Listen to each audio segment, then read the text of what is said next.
Steve Hoffman, Senior Manager of R&D for coffee at La Colombe. We're here in the roastery in Philadelphia, and we're gonna go through the journey of coffee from seed to cup. What's up, dude? You might be in a video.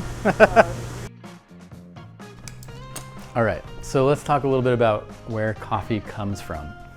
So coffee grows all around what we call the coffee belt, which is all around the equator. We can break that up into 3 regions. So if you follow the equator around the Earth, you're gonna hit Latin America, Africa, and Asia Pacific. From those big 3 regions, we get more specific and we start to talk about dozens of different countries where coffee grows.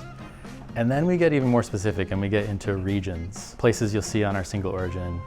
And what makes coffees taste different? It's this idea that we call terroir, which is a French word. It includes everything from the soil to the weather to the farming practices. One of the big things is also the elevation, how high up the mountain. The best coffees grow at 4, 5, 6,000 feet above sea level. How do we get from terroir, where coffee grows, to roasting? A bunch of steps have to happen, and they all have to happen right. So let's go through that really quick. Our basic supply chain is the farm where coffee is grown and harvested, and then it moves into the processing. We're gonna take fresh coffee cherries and transform them into green coffee that's ready to be exported and loaded into a shipping container and imported into the US or the country of destination.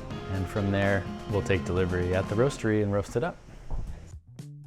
So here's where we're storing all of our green coffee.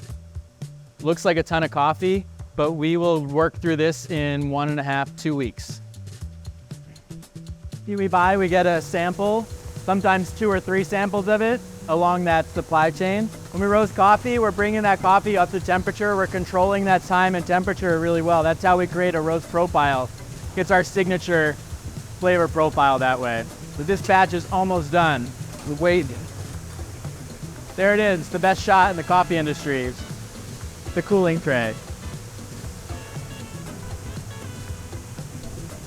With being a coffee roaster, it is like a ton of multitasking. What's my next batch? Which batch is going up there? Which batch is in the roaster? Which one's in the cooling tray? I have to move that one out into a hopper. You gotta keep all these things moving. So it's a lot of multitasking. It's that smelling part of the roastery right here.